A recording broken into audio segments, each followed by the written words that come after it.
go hand in hand.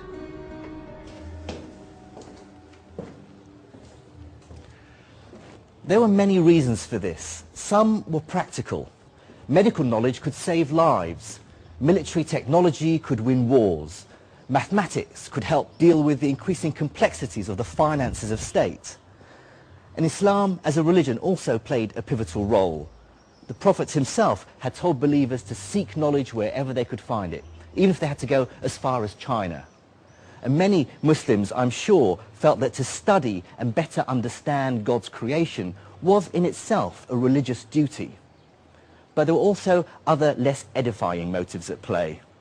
To many in the ruling elite of the Islamic Empire, knowledge itself had a self-serving purpose, because possessing it was seen as proof of the new empire's superiority over the rest of the world.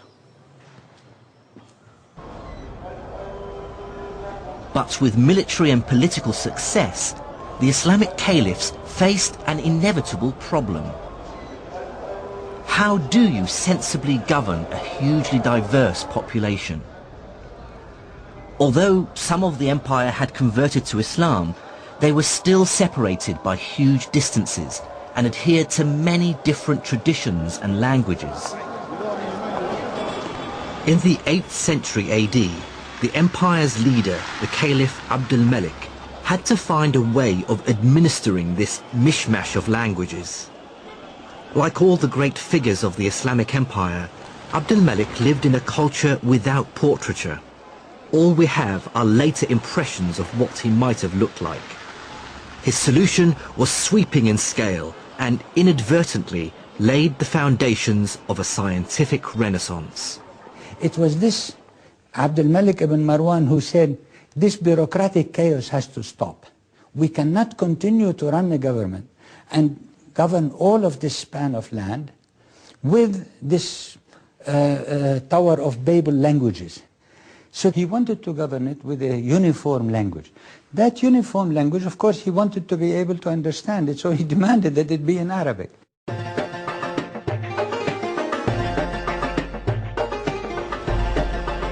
But the choice of Arabic as the common language of the empire went beyond administrative convenience. The decision had extra force and persuasiveness because Islam's holy book, the Quran, is in Arabic, and Muslims therefore consider Arabic to be the language of God.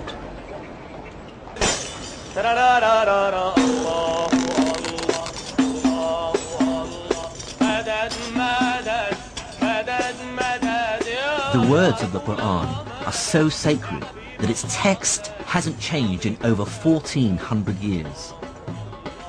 By comparison, English has changed dramatically in just 700 years. To our ears, Chaucer is almost unintelligible, whereas any Quran can be understood by anyone who reads Arabic.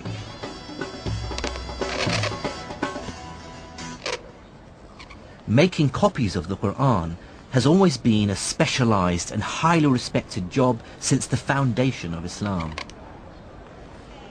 Calligraphy expert Naif Scarf, who lives in the Syrian capital Damascus, writes for mosques and in madrasas all over the country.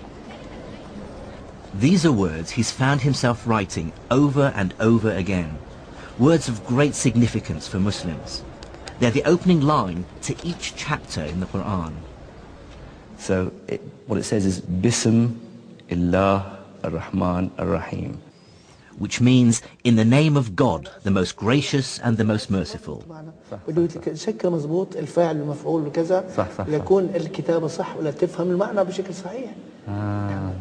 it's saying the complexity of Arabic calligraphy was enforced on them because of the spread of Islam, because they were worried the meaning of the words in the Quran would be lost if it was read by people who don't speak Arabic. Then they wouldn't, not only would they misinterpret it, they just wouldn't be able to distinguish between different letters. So not only did they add dots on certain letters, they also added other little squiggly lines which changed the sound of vowels. And it was something that they put in place just to ensure that people were able to have the right pronunciation when they read the Quran.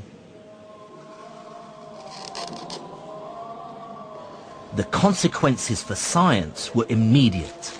Scholars from different lands who previously had no way of communicating now had a common language. And it was a language that was specially developed to be precise and unambiguous, which made it ideal for scientific and technical terms. What this meant was the summoning into existence of a vast intellectual community where scholars from very different parts of the world could engage in dialogue, comparison, debate, argument, often very fierce argument, with each other. It was possible for scholars based in Cordoba in southern Spain to engage in literary and scientific debate with scholars from Baghdad or from Samarkand.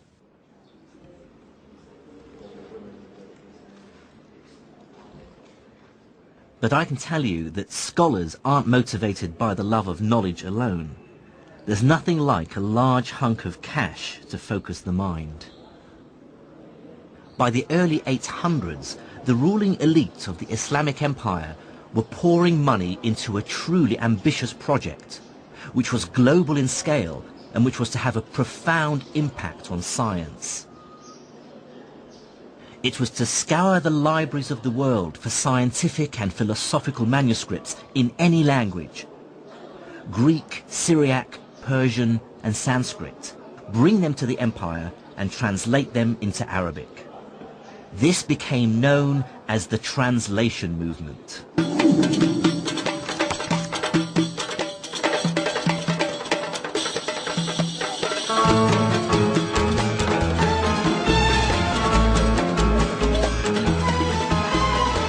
The effort scholars put into finding ancient texts was astonishing.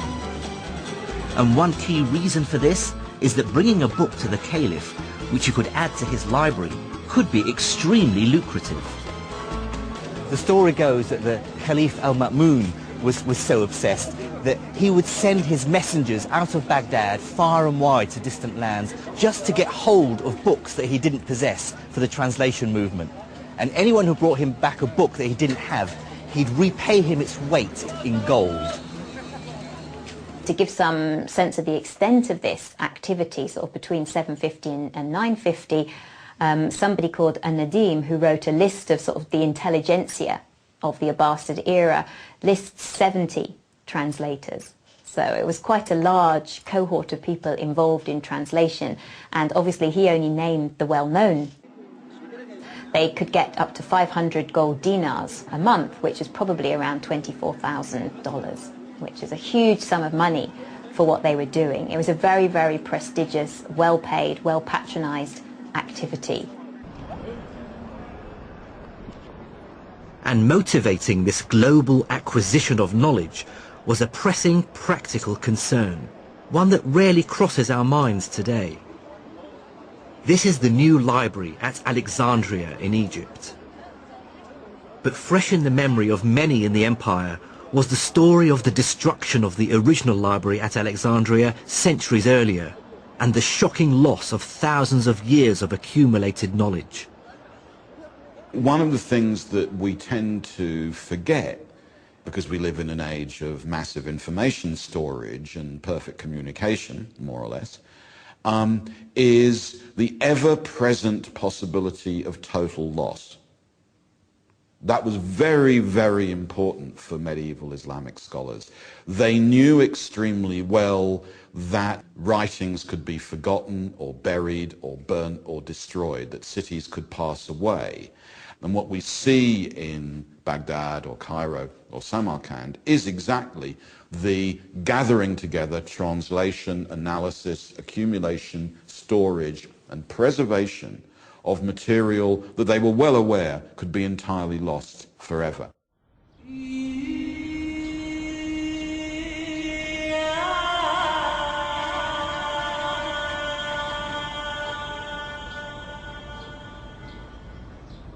And if there was one branch of knowledge that everyone, from the mighty caliph to the humble trader, wanted to preserve and enhance, it was medicine. These were, after all, times when few lived to old age. writings from the time remind us that what we might consider a relatively minor infection today could be a death sentence. Religious teachings, then, were not just a source of comfort. They were a constant reminder that we should never give up. In the Hadith, which is the collected sayings of the Prophet Muhammad, it says, "Ma anzala Allahu da'an illa wa anzala lahu dawa'an," which means that God did not send down a disease without also sending down its cure. It's statements like this that lead Muslims even today to believe that cures for all diseases are out there somewhere.